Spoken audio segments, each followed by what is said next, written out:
भतीजा कोनो आओ तो नहीं खसा जीरा थक गइल बा हमार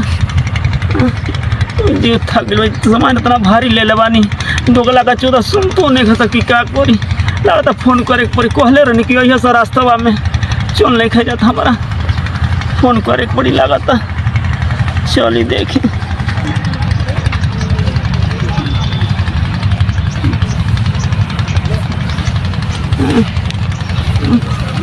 तनी कोई नहीं के भला विचार नहीं कि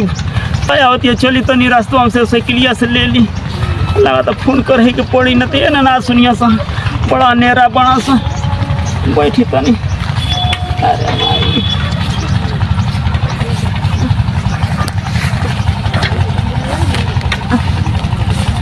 अरे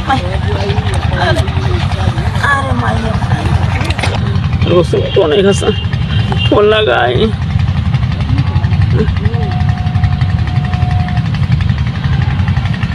हेलो कहाँ बाला सर तनी की नहीं खेला कि फुए आवत है तनी चल के रास्ता में से तनी ले ले सामान कितना भारी ले ले बानी तनी की तन को ना बुझाला तनी के एगो हमार भौजियो बोलते एक बार ना कहली घरे जो फुआ जी आओ तनी ले ले आओ तो सामान आवा तनी का आओ हम रास्ता में बैठल में थक गइल बानी चल नहीं के जाता हमारा किन्ने बिया फुआ अरे हे जे बिया का सारा फुआ बोला तनी करे तन के लाणू के चल तन की नहीं खे मालूम के फुआ आवती है कि सामान कितना भारी ले तन की नहीं के बुझाता अम्मा कहती है कि जो बे लेके आइबे उ गइल घासी के गइल वो हमनी कह के का घासी के गइल बकरी नहीं के सा उन्हीं से जानत कि आवा तली दीदी अच्छा चल घर पहले सामान ले चल दे पहले धर चल दे चल हमारा तनी चल अब वो खाना ना ले ले हो बावा बाटे का बा खाली तो खाली के लोग खाली खइले के लाणू के चोदल खाली खाई नहीं हो जात कि फुआ आवती कोने नहीं खाली खाली के फुआ आई तो फुआ लेके ना आई चलो सर देखिए सामान में गिराई है मत अरे ना गिरा रे धीरे धीरे ले चलिए रे लाणू के नाती ए फुआ या ऊपर बैठ ले चली गिराइबे ना नू नहीं बैठ हां बैठ गिरा दो तो मार भाई खून मुती देबा गिर जहां गिरावला अन्ना गिरा बैठ चल अरे भागे दादा दोगला का चोदला बात टोटल रे दादा दोगला का तो नहीं यही से कोनी की अरे माई ढाई दल दोगला का चोदली चल आज चल हम तो भाई से पिटवावत नहीं चल भाई अरे चुप रह कहाँ जा तनी घासी तार भौजी बाड़ी जा बना के धइले बाड़ी हां घास लेके आई हां घास लेके आवतन जा ठीक है जा भाई तार भौजी बना के धइले ठीक है भाई काहे भाई हमार भाई भौजी काई पोसले वाला कितना ये तो मारत है काई करी है तू दिल एगो भतीजा हमार गिरा के साइकिल पर से दादा कहाँ भी है तोर माई रे घास बड़ा थे बताई नहीं है ना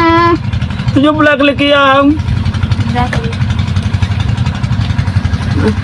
खाली लड़के नहीं खाली मोबाइल छुअत रहा था खाली मोबाइल ही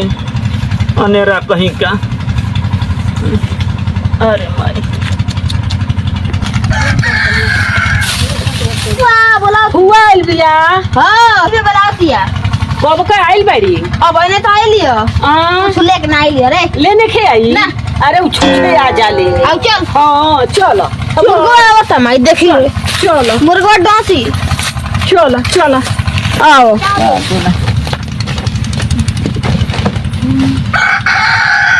बोला तुम ये दीदी खुश रह बनी चली तनी भाई भौया जब भेंट कर ली नीक कैलू ह चली आइलू ह त बैठ बैठ ए जेबे बाबू पानी पी के मांग के ले आओ तो बैठ भौजी हां चल बैठ काल चलबा भाई भाई तो देखली भेटाई रहनो रास्तावा में हां जात रहनी हां हाँ तो कहनो कि बनी चल घरवा बिया भौजी घासी के गई ना हां गाय गो रोक ले का ए भौजी हां का रखले बन दुगो हाँ ए भौजी तो सोलै को मन समझ ना सुन रे का हो घरवा में कुछ बातें नहीं नहीं अच्छा चुप रह बाबू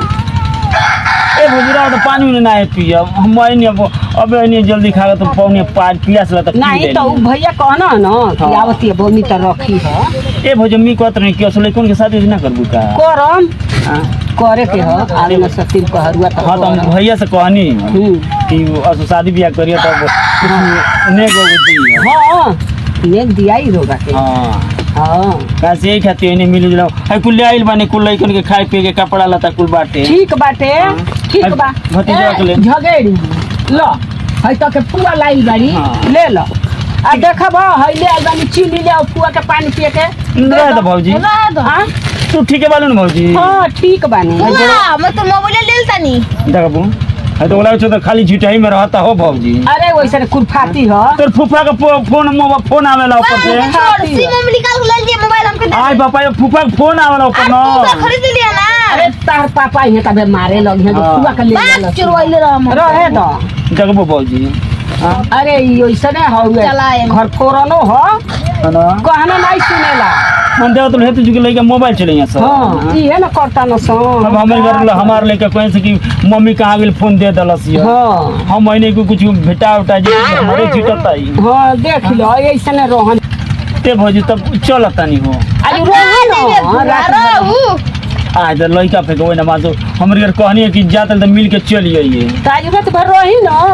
उ का घर चल जाए उ कहे ना कि ना तब का करे ले उ कहे ना कि ते जाले नहीं हटते ते जल्दी आवेला ना यही सम के ना आवेदन उ हाँ हां अरे उहे हुआ हम उनका रोहन ना निकला गेला तो का करबू ये हाँ। हमर माई बाप जहाँ कह दे तुम चल गए नहीं अब कितना मन लइका बचे तब का करब लेके हमरा झल ही बेटी बहन आवेली सर रात भर रहेली सर दुख सुख कहल जाला हां तो का लेकिन उनको रोहन हमरा ना निकला का गेला करबू पसंद ना पड़ेला कभी जन आवे के न हुआ ना लेना कहने कि तोर हाँ। माई बाप है ना दियल हो ना दियल हो हम ही कहनी भौजी बताओ सब जिंदगी भर देते ना न रही लोग अब उ जमाना नइखे न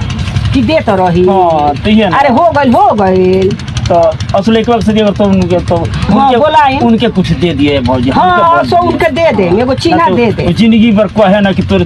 नहर से कुछ मिलल ना है हाँ ये असो दे दे तो ठीक है भौजी चलो हाँ, फोन करब, चौक पर तो फोन करब, अब फोन ले ले तो का कर ना ना डाल ले जा फोन ले जा ना ले ले ली हाँ, ले, ठीक है ले, और कहाँ से फोन कर। हाँ ठीक है हाँ। ठीक है हाँ ठीक है ले भौजी चलते हैं चल खुश रह बचिया खुश रह ठीक है आई हो चल चलो चौपा दी ठीक है भौजी चल चल आवत रहिए बचिया ठीक है भौजी हाँ अब माई बाप नहीं